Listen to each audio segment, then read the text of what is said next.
Hey there guys, and welcome back to Pokemon Ruby. In the last part, we made it to Thingamajiggy, Rustboro City. Fought off a Team Magma guy in Petalburg Forest. Cascoon evolved into Dustox. And now we're gonna challenge the first gym you're gonna fight, the Rustboro Gym, which is a rock gym.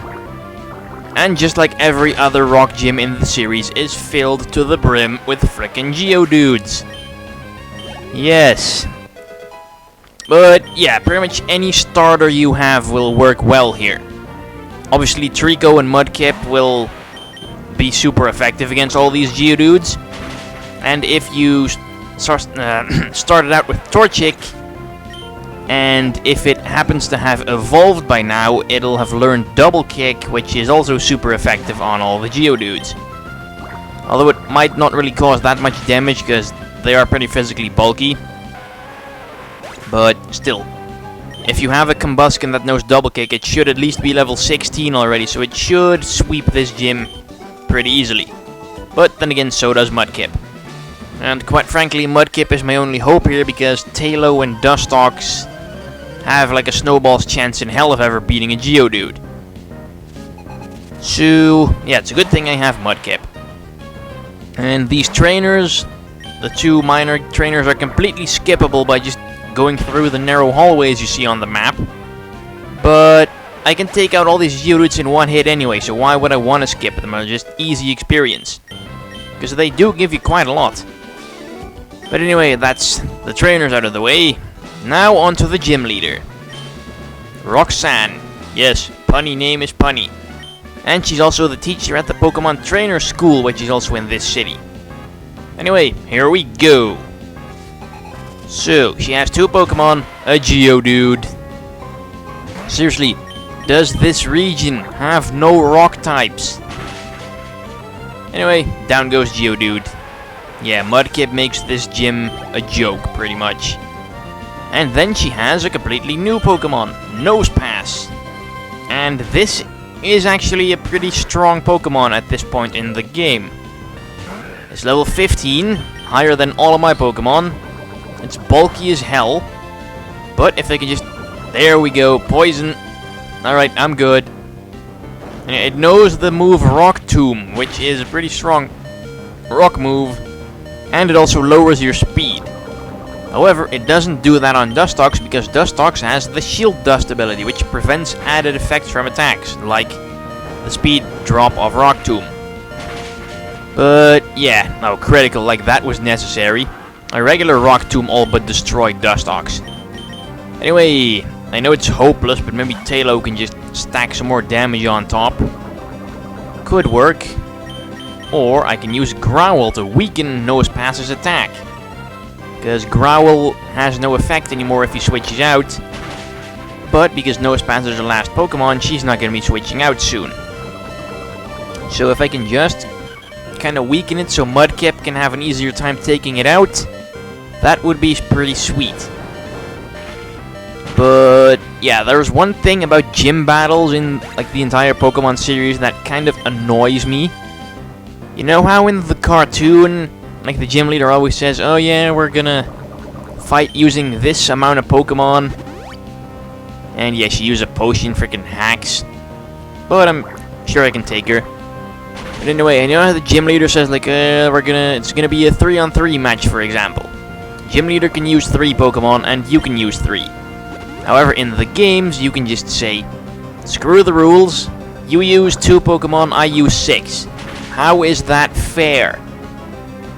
I mean, the way I'd like gym battles to go in the games and like Elite Four and Champion battles and stuff is simply you can select as many Pokemon from your team as the opponent has that you want to use in the battle, and just use those and only those, kind of like in the Battle Tower or the Battle Frontier or whatever.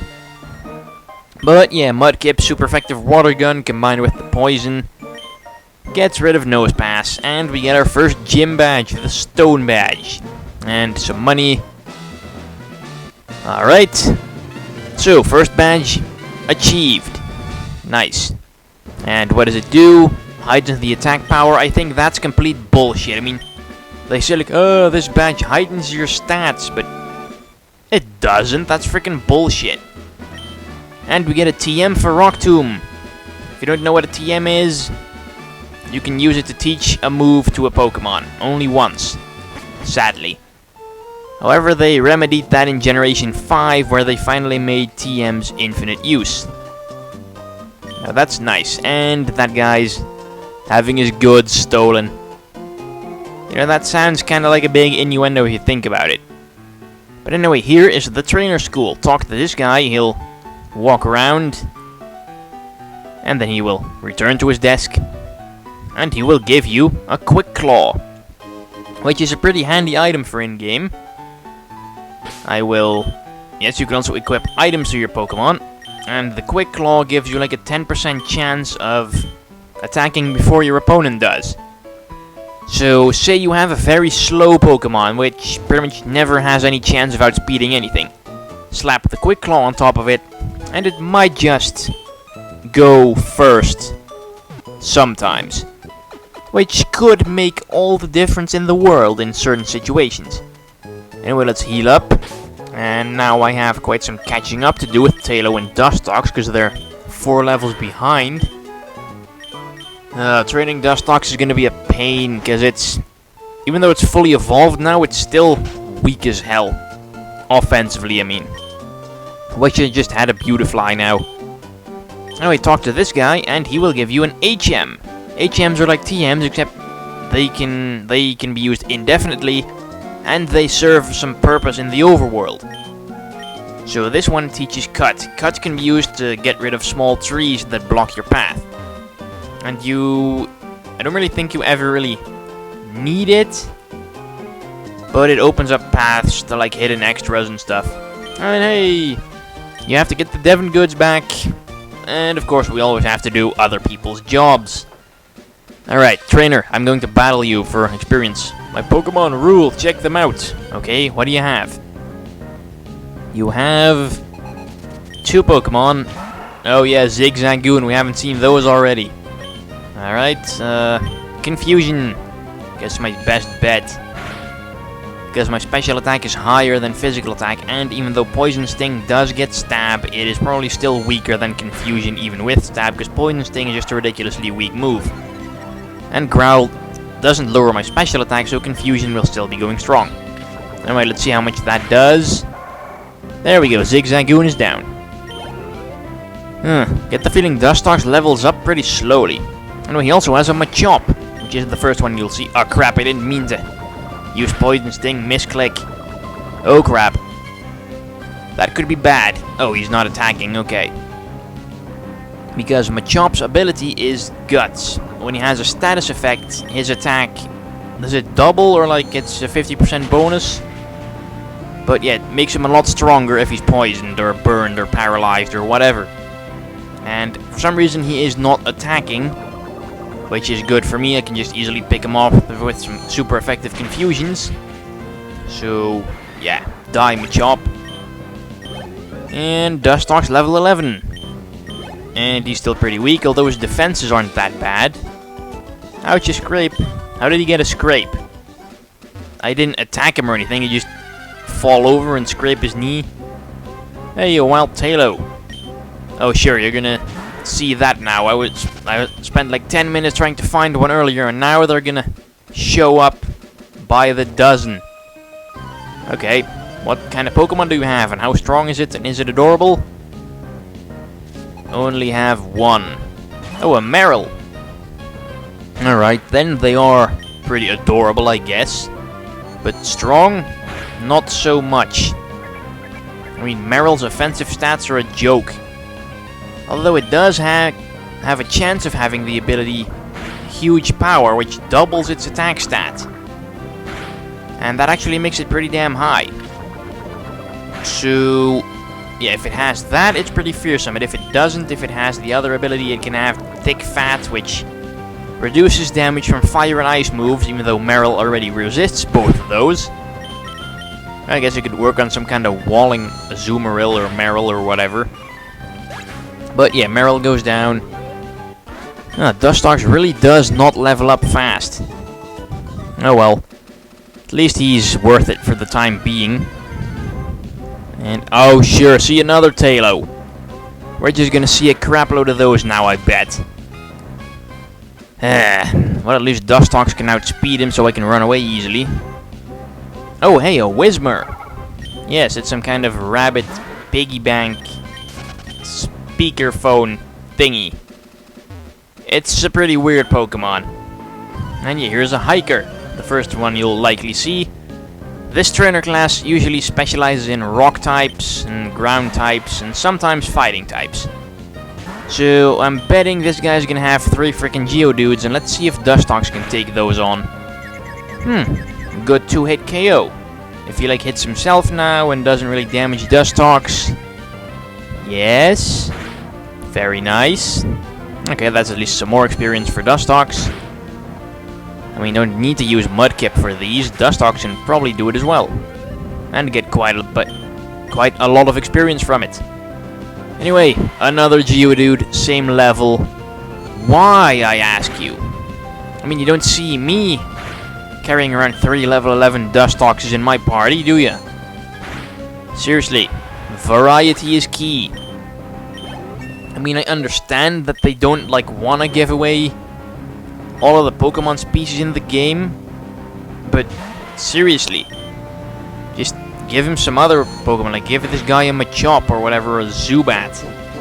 I mean, hikers go through caves and Zubats are like common as hell in caves, so give him a friggin' Zubat.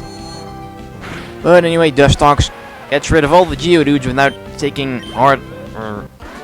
without hardly taking any damage, and he tired out for standing around and shouting orders to his Pokemon made him tired. Seriously, you are so out of shape. Anyway, found an X special. I'm not a big fan of those X items, because they're not worth it. What is it, old guy? What's a Pico? Roar, Pico! Rusturf. Oh, there's the Magma guy with the Devon Goods and a Wingull. And another Whismur. You know, I have used a Whismur on one of my previous playthroughs, and it actually didn't really Oh, almost. Oh crap, don't hit yourself, don't hit yourself. Please don't. Come on. Yes. Uproar. That did not do much damage. So I'm guessing this one is pretty weak, but I'm gonna catch it anyway. See if its stats are decent. And then I might keep this as my 4th team member. And if not, at least I'll have something to store in my box. Anyway, Whismur is caught. Alright. Its voice is very quiet, it's barely audible, even if one is paying close attention, but it can cry at an ear-splitting volume if it senses danger. Yeah. Could be useful as an alarm clock. Quiet nature. Pound, uproar. I'm not really sure. I mean, normal types aren't that great anyway. I mean, I'd prefer something that's actually super effective on some stuff. Anyway, pretty much the only thing you're gonna find here in Bloody Rusturf Tunnel are Whismurs. My guess is that their ear-splitting cries drove out all the other species of Pokemon. Grr, keelhole it all. Arr, I'm a pirate. Dude, Talk Like a Pirate Day was like 2 weeks ago.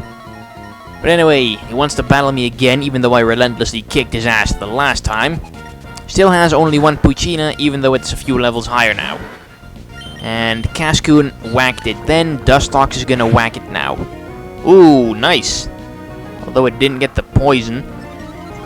I mean, I'm gonna have to resort to Poison Sting here, because Poochyena as a dark type is immune to my psychic type move, Confusion. So that can be kind of annoying. If only Dustox knew a bug move now, because bug is super effective on dark types. But no. Bug types had like a real move shortage up until Generation 4, when they pretty much introduced the most viable bug type moves, X-Scissor and Bug Buzz, which also became the most commonly spread bug moves pretty much. I mean, if you had a Pokemon and you wanted a bug move in Generation 3, you would probably have to resort to the pretty weak Silver Wind, which has low PP. And although it does have a very small chance of raising all your stats by one stage, chances of that actually happening are pretty slim. And I guess you might also have to resort to Fury Cutter. A move that starts out really weak, but it gets stronger the more you use it. Anyway, this old man is Mr. Briny, and Pico is his pet Wingle. Oh, so that's... Remember when we were going to Petalburg Forest, that little house by the sea? That's Mr. Briny's house. And you actually need to go there if you want to make any progress. No. Oh, a level 8 Whismur. I don't really care for that. Guess I'm gonna leave him alone. Alright, go. What do we have here? Hey there, fella. That goofy goon halted out of the tunnel. Now you can go back to digging. I do hope you use your Pokemon for digging, cause, hey, they're there. Why not use them for slave labor? Oh well, not gonna bother with these Whismurs. Hell, they're even outside of the cave. Can I, like, get a Nincada, maybe? Those are around here. Maybe I'll replace Dustox with a Nincada. Even though I'm pretty sure Nincada is not really that much better. What else do we have in here? More Whismurs. Now, if one of them's a shiny, then I'm not gonna mind, but I'm not really gonna get anywhere just by running into frickin' Whismurs all the time. And, actually, I need a Pokemon that can learn Cut. Because up on that ledge, there's some bushes I can cut away to fight some more trainers and get some more experience. However, Mudkip, Tailo, Dustox, and Whismur can all not learn Cut. So I'm looking for a Zigzagoon or a Nincada, because those can learn Cut, but Zigzagoon is... Oh, there we go. I was gonna say Zigzagoon is supposed to be common as hell, and now they're not even showing up. Come on, don't knock it out, don't knock it out. Nice. Although I guess I should be disappointed that Dustox's Confusion is only doing so little to a level 6 Zigzagoon. Oh well, at least they can catch it now, teach it Cuts, and get rid of the bushes. And then store it in the box because I don't really need it anymore. I'm just gonna throw a Premier Ball for no particular reason. Anyway, Zigzagoon is mine. Let's see what kind of bullshit his Dex entry says. He restlessly wanders everywhere at all times. Becomes interested in anything that it happens to see. So it's freaking curious. Maybe it's bi-curious. Anyway, in the next part of Pokemon Ruby, I'm gonna teach Zigzagoon how to cut down trees, and we'll battle those trainers over there. So thanks for watching, and I will see you guys later. Stay cool, and bye-bye.